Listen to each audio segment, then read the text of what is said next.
What came first? Was it the chicken or the egg? Let's liken this to our podcast and our podcast growth. What came first? You being able to make money with your podcast or you spending money on your podcast? What came first? Most hosts never achieve the results they hoped for. They're falling short on listenership and monetization, meaning their message isn't being heard and their show ends up costing them money. This podcast was created to help you grow your listenership and make money while you're at it. Get ready to take notes. Here's your host, Adam Adams. What's up, podcaster? It's your friend, Adam A. Adams, and we are talking about the chicken or the egg. We are talking about investing in your podcast or making money through your podcast. What comes first?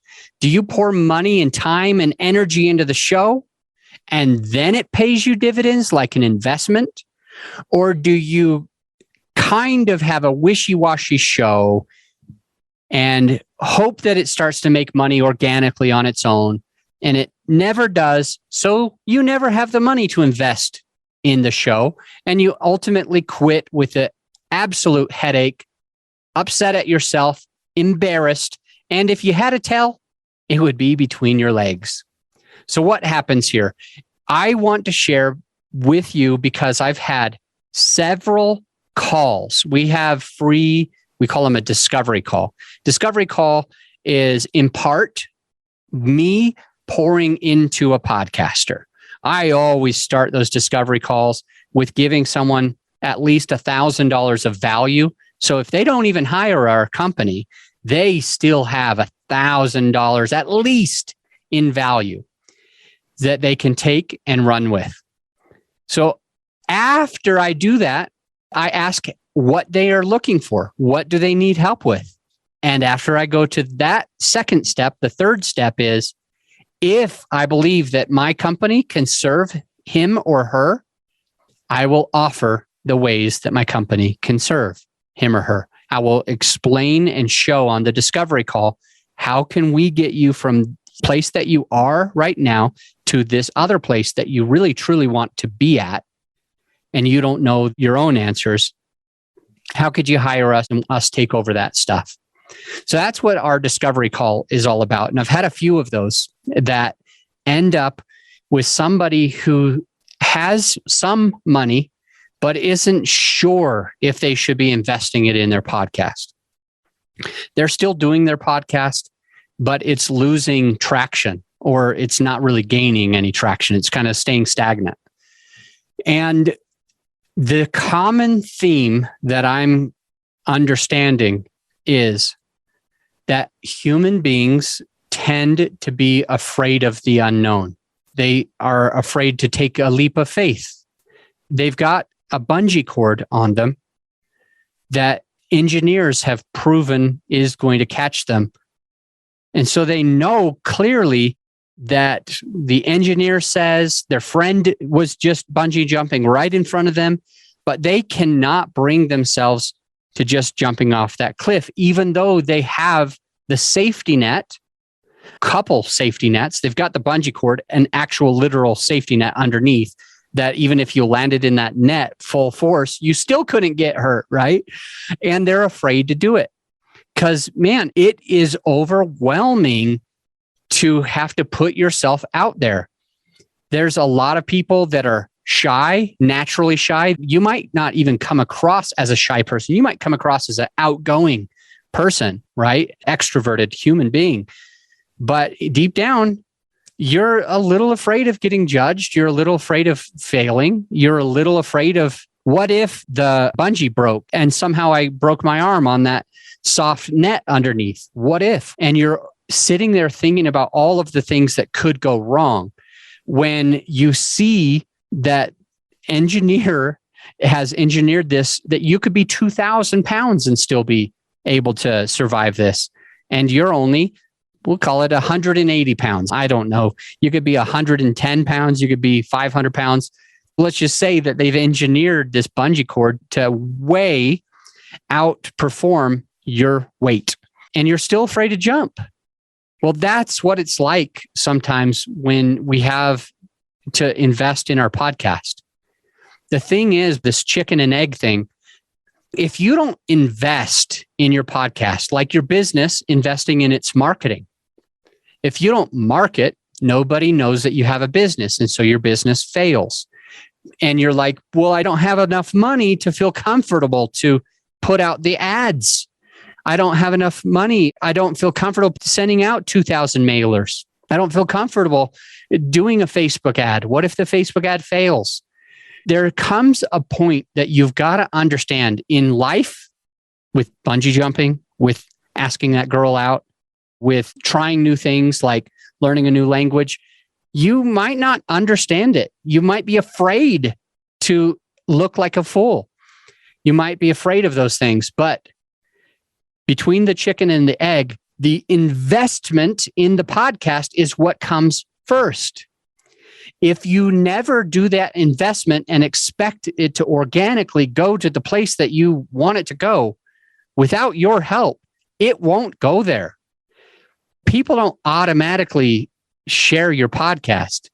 You've got to understand that there comes a point where you have to invest.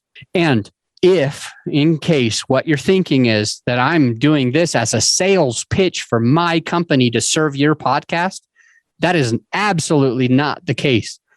This goes for anything that you do in life. Between the chicken and the egg, you've got to take the first step. You've got to take that leap of faith. You've got to jump. Even when it seems weird, it feels vulnerable, you've got to take that leap. So whatever it is that is holding you back in your podcast, I implore you to put aside some money with however you want to do it. Credit cards is how I do mine. I like to keep as much cash in the bank as possible. So I'll use a credit card for that so that I can pay the credit card off. If it doesn't work out, I can pay minimum payments. If it does work out, perfect. This is generally what happens anyway, is that I just pay it off the very next week, right? I want you to find those places that you're afraid to take that leap, whether it's marketing your podcast, whether it's investing in a better microphone so that more people can hear the better quality and appreciate your show, whether it's recording in a certain sound room, whether it's blocking time. Make that investment, the time investment, yes, and also the financial investment. It will pay dividends. And I'll end with this analogy. It's actually a true story. I think it came from a book called Mastermind. I'm actually having a hard time remembering the book right now. Okay, it's Think and Grow Rich. I believe it's Napoleon Hill. We'll link to an affiliate link for you to buy the Amazon book or the Audible because I love it. So we'll make sure we put that into the show notes so you can have a direct link to buying it. But I think that that's where I heard the story that somebody bought Place to Mine and they were digging and digging and digging. They took the leap of faith, man. They dug and dug and dug and dug. And then they ended up like not being ready to like keep it going. So they sold it. And then the next person, they only dug the 3 more feet and they got the gold. I think the story is called 3 Feet from Gold. But anyway, I believe that it's a true story. And I read about it in Think and Grow Rich. The points are, you do have to take some initiative. You do have to try. You do have to dig deep every day. And there is a bell curve, which means after a year or 2 or 3, and I know that sounds like forever for many of you. A year? A whole year? I need money today. 2 years? 3 effing years? I'm not waiting 3 years for my business to be successful because of my podcast. Well, that's just the right way to do it. Think of this with longevity. Get into this space, the podcasting, your business, knowing that you might have to invest in the podcast or you might have to be investing in your business. Like you're not going to be making a whole bunch of money in the beginning of your business. You might have to invest in it. You might have to reinvest all of your profits for the first year. The second year, you might be just scraping by a little bit. The third year, now you're able to make a shit ton of money and you're really happy and you're really excited. That's what we're looking for the podcast. I want you to not stop 3 feet from gold, because to know that the gold is there, just keep digging. The bell curve happens And all of a sudden, your business blows up, your podcast blows up, your name recognition blows up, the amount of money that is in your bank account blows up in a beneficial way, the good kind of blowing up. Anyway, with that said, I will leave you to the next episode. I appreciate you and your call to action today. And remember, when you have a podcast, you should always let your listener have some type of call to action. My call to action for you today is to think clearly through what things that you could invest in your podcast that would pay dividends. And then get out of your comfort zone and pay it. I'll see you on the next episode. You're not alone if you're ready to either get your very first affordable microphone or if you're ready to upgrade your equipment to some legit podcasting studio equipment. Because on all of the forums over the last few months, I'm seeing this all the time. Even my own personal clients that work with my team, they're ready to get that next microphone. They're asking us for it. Additionally, when I'm on discovery calls with potential clients, they're always asking for this stuff. Hey, what mic do you recommend? Hey, what lighting do you recommend? What webcam should I be using? So many questions. And so what we did, my whole team has put together a PDF so that if you're one of those people who is looking to either get your very first affordable microphone, or if you're ready to upgrade your equipment to more professional podcast studio equipment, whether it's soundproofing or whatever, we've got you covered by going to growyourshow.com/PDF. And you can download the PDF for free, or right there on the webpage is everything that you would have and you don't need to download the PDF. Either way, just go to growyourshow.com/PDF, which will put you to the podcasting equipment that me and my team have personally vetted. I'll see you on the next episode.